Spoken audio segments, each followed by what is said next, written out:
Next, we have got the expand panels. Expand panel means if there is a limitation of space in a tab in a panel, in that case, we are getting the expand panel. So when you're going to select that, whatever the extra icons or extra options or settings are there, that will be available over there. Okay, so here you can see the same thing. When you're going with any tab, going with, for example, like architectural tab. So can you see in the room and area, we have got a small arrow mark. Okay, can you see this? So when you're going to select this, you're going to find two more options over here. You're going to find two more options. So why it is inside this? Because there is no enough space to place those options. So that is the reason they have hidden these two options over here. So when you're going to select this, it will be visible. Again, when you're going to come on the work plane, it will automatically hide. But if you want to keep that permanently, you are going to find the pin option. Whenever you find a pin, when you're going to on, so what happens is, even if you're going to work with the work plane, it will not go. It will be there. But sometimes what happens, we are going to work with the complete area. So we require these options. So again and again, opening, hiding will take some time. So what we are going to do is, we are going to go with the pin option. Once when we are done with this option, then again we are going to unpin. So it is very simple. So when you select this one, what happens? Again, when you're going to come back to your work plane, automatically it will hide for you. So this is the thing what we have, which is called as the expand panel. So not only with respect to the architecture tab, when you go with any other tab, like I'm going with massing in site also. Can you see in the model side, we have got this. So this is called as the expand panel. So if you want to keep it permanently, you have got the pin option. You can just enable that and you can keep that.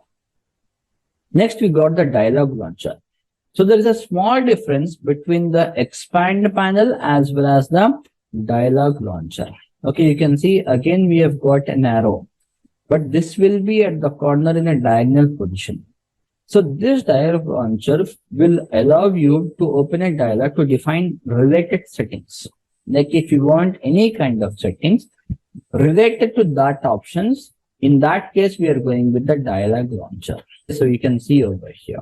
So I'll just open over here. I'm going with the not over here in the massing in site tab only I'll go. Or I'll go with the annotate tab. Yeah, here you can see in annotate tab. In the text, we have got this, the dialog launcher. If you want any kind of settings related to text, you can select from here. So it will provide you the settings from here.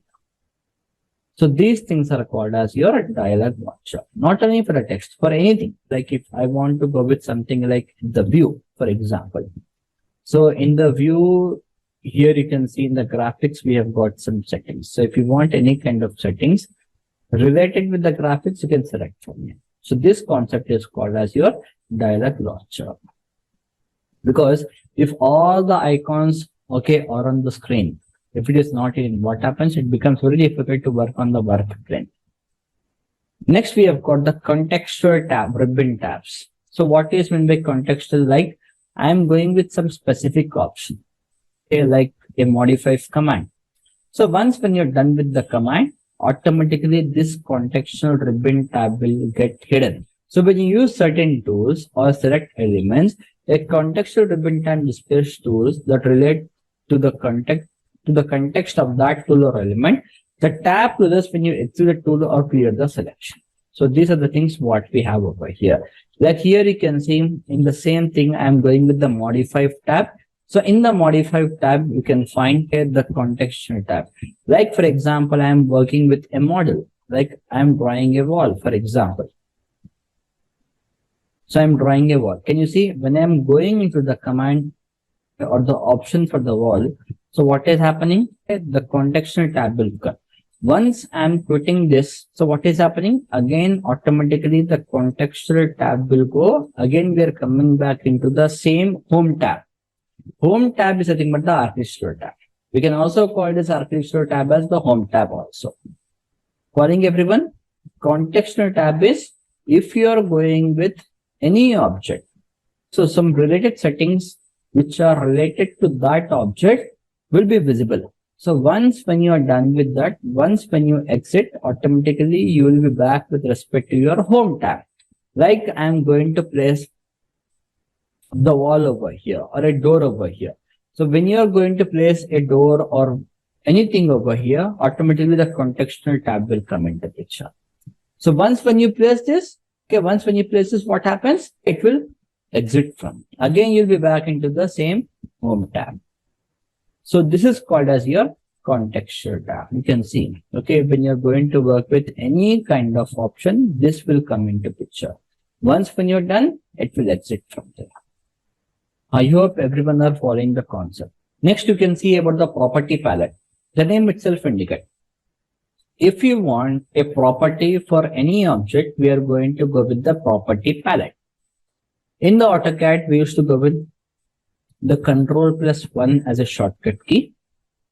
So here, this property palette, by default, it will be on the screen. Sometimes it may get hidden. I'll show you how to reveal that also in the future. So property palette is where you can view and modify various parameters related to that object in the Revit. So this palette is dockable. Dockable means what? Resizable. Wherever you want, you can place on the right side, top side, bottom side, wherever you want, you can place. Like you can see, this is my property palette. So wherever you want to move, you can move. If you want to keep on the workbench, you can keep on the workbench. If you want to keep on the left side, you can keep on the left side, as per your wish. Okay. And if you want to keep one above the other, you can also keep one above the other also. Just drag and place on the same window, it will come. If you want to minimize, you can minimize this also. So in this way, you can see. And at the bottom, you can see we have got the property, we have got the product browser. Two things we are getting. So this is best, I can say. I recommend to place the project browser as well as a property one above the other. Like I need a property of this wall. So by default, when you're going to select this wall, what is happening? The property tab will get enabled and it will give you the properties of that wall, which is selected. So here you can see the color, the height, everything you can able to see over here. In future, when we are going to provide any kind of material, any kind of other parameters related to the estimation or the quantity, that will also be reflected over here. Okay, like I'm going to select a door. So when you select a door, it will provide you the properties of that selected door. So once when you cancel, what is happening? Once when you cancel, it will exit to your normal project browser or a normal property toolbar. So this is the property palette for you. Again, we have got the type selector. So in the property palette, we have got the type selector.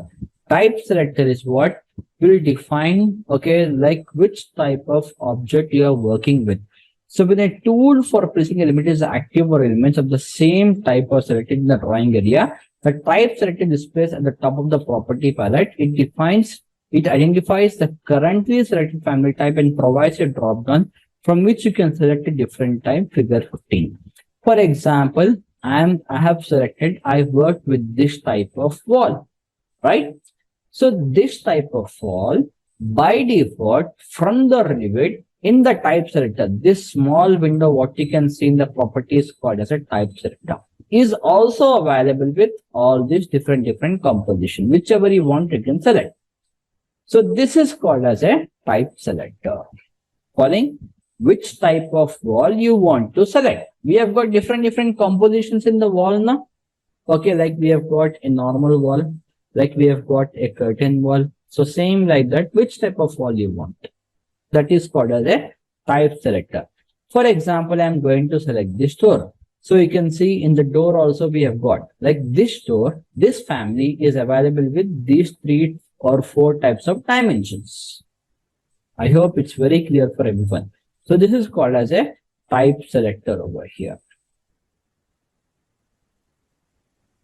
Now in the properties, it is being classified into 2 types. One is instance and the type. What is meant by instance? I told you in the last class also. Instance means if you want to change the property of the material only for one time, that is called an instance. Type property means what? If you want to edit the complete block, we go with the type. So instance property will be available immediately in the property dialog. When you place or select an item, instance property will change only the currently placed or selected items only. So from this palette, you can access the type selector, filter properties, and edit type parameter figure 16. As you can see over here, when you're going to select this, like I'm having this door.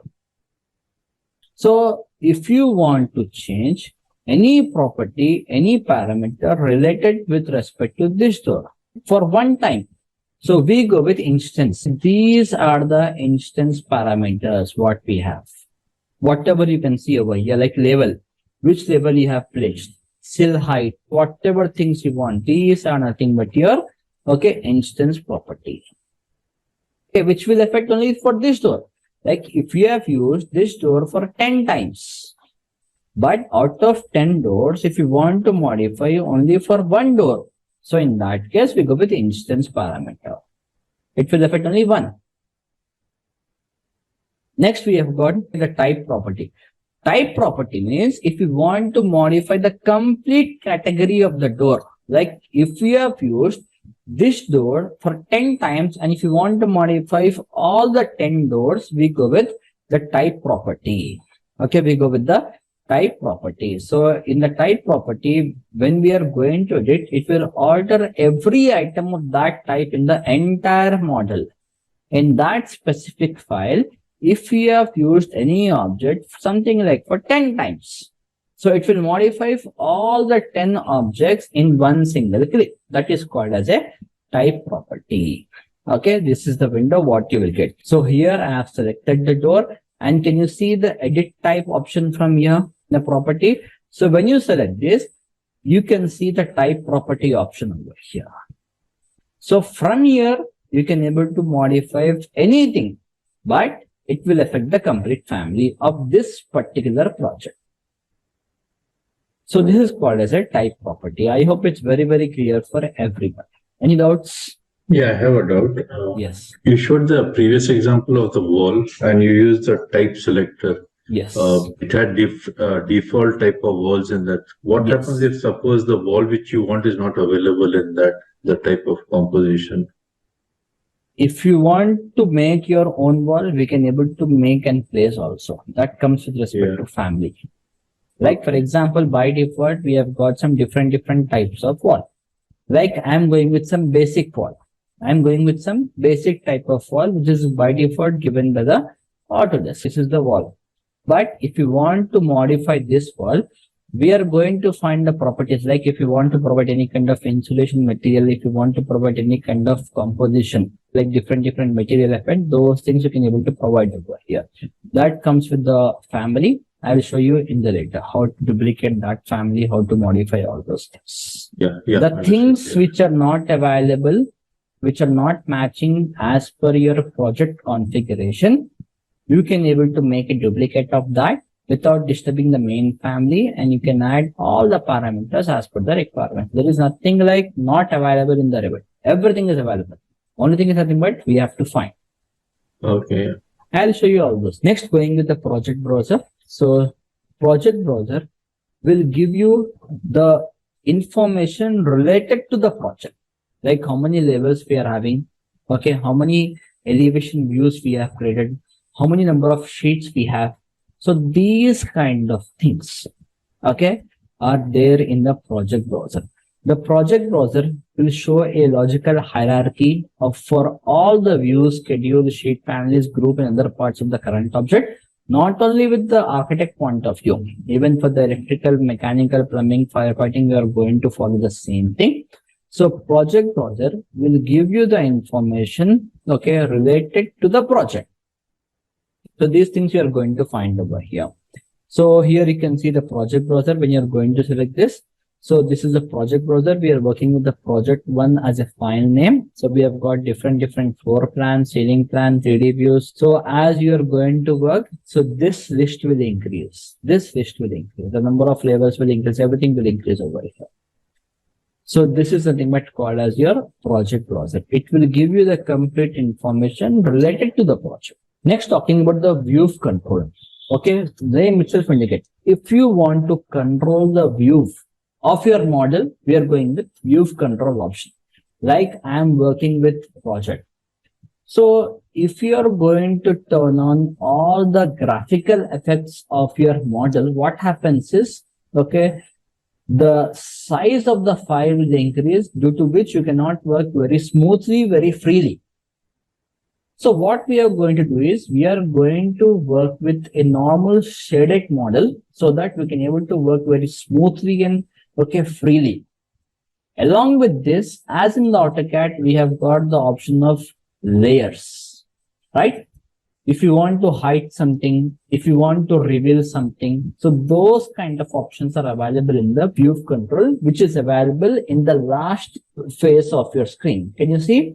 This scaling factor, the shade options, okay, the reveal options, what you can see is nothing but the view control tab over here. Like in the AutoCAD, we used to find, okay, at the right side of the bottom of the screen, the same thing you can see here also.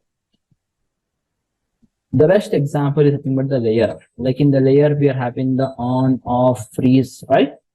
The same options we are going to find over here. View, we are going to control it. So with the help of the view, we can able to control the graphic style. Next, we can see the status bar. So this you are going to find on the bottom right side of the screen. So this status bar will give you the information like how many objects you have selected. Like in the Revit, we don't find a command window. Okay, we are having only status bar. So this status bar will indicate which is lock, okay, which is pin, which is unpin, okay, how many objects you have selected. So these kind of options you can find in the status bar. So you can see on the right side of the screen, can you see the status bar? Like I am selecting this specific object. So can you see at the bottom, we have got the filter and here it is showing us 3. That means 3 options have been selected. So same is the case when you're going to lock this, when you're going to pin this, when you're going to delete this, it will provide you some basic information from here. That I'll show you in the later how the status bar will work. I hope everyone are following the concept. Following Mr. Kritish. Next, you can see the drawing area. Drawing area is nothing but a work plane. Like in the AutoCAD, okay, we call it as a work plane, but here we are going to call it as a drawing area. The drawing area will provide you the current area, the display the current area that you are going to work on. So new window will open up for each view. Like in the Revit, okay, like right now I'm working with which level? Level 0. In the project browser also you can see we have got the level 0, right? If you want to open the level 1, when you're going to double click on this one, you're going to get the level 1 over here. So when you select the level 1, by default on the title bar also you can see we are into the floor plan into the level 1. We are into the floor plan into the level 1. So the same thing you can see here. So new window will open for each view. Like we are having how many views now? We are having 2 views, right? So level 1 is 1 view. Level 0 is 1 view for me. So we are having 2 views over here. So this is the best thing what we have in the Revit. Like when you're going to, so when you're going to open any view, like I'm going to open the north view. So by default, okay, one more other view will be displayed over here. Following. Now, how many views we are having? 1, 2, 3. Because I opened 3 view. Like you can see, this is the level 0. Like in the AutoCAD, we are having the viewport option, right? We can able to split the screen into 1, 2, 3. The same thing we can see over here. One project with different views, so that we can able to work, we can able to extract the data from one point to other point very easily. So this is the north view, this is the level 1, this is the level 0. So to invert the background color, if you want to change the color, like by default, we are having the white color. If you want to modify to black or any other color, you can modify. But I recommend to go with white color only. So in the Revit option, you can find the options. So in the options, we are going to find the graphic tab. Under the graphic tab, we are going to find the option of colors. So which color you want? Background is white. Selection, like when you're going to select the option. Pre-selection means from multiple window, from the big window, if you want to select few things, that is called as a pre-selection. And if there is any kind of error or a warning message, it will be with this color. So these kind of things you are going to find in the graphic options. So you can see the same thing. I'm going with the file option. In the file, you are going to find the options from here. The same thing we have in the AutoCAD also. So when you select this, you are going to find the graphic window. So in the graphic window, basically we have got the background. So in the background, we have got transparent and opaque. There is some small change in this version actually. I guess in the color they have given, not in the graphic. In the color, they have given the option, like which color you want. Background is in white. Like if you want to go with black, you can also go with black. But here we are working with the 3D effects. I don't recommend to go with the black. It becomes very heavy, very difficult to work. Okay, can you see? It becomes very difficult to work with any model. So I don't advise to go with the black color. Better to go with the white color always. So select the option of options from here. Go for the option of color. In the options of color, select the background and select the color as white. So click here, okay. So by default, it will change with all the views what you have opened. This is what we have over here. In the previous versions, it was with respect to the graphics, but now we have got one more icon as the color. This is what we have over here. Select the file, go for the options. Can you see? The list has been released. Okay, we have got the color option. Please make a note of this in your notes. Okay, we are having the color option in the color tab only, not in the graphic tab. Please make a note of this.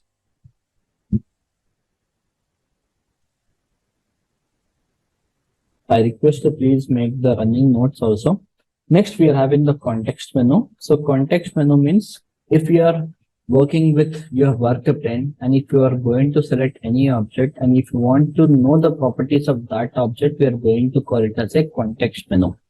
Like the context menu displays when you right click on an object. They list commands like recent commands, whatever you have got, such as zoom or other commands related to the current task. Now you're able to reactivate the last command or recent used command from the mouse right click. So you can see the same thing. Like I'm going to work with this. I'm going to select the door from here on the door. So this is the nothing but your context menu. So whichever options which you're going to use very frequently is like zoom out, zoom in, all these things. Can you see? So these things you are going to find over here. So this is called as a context menu.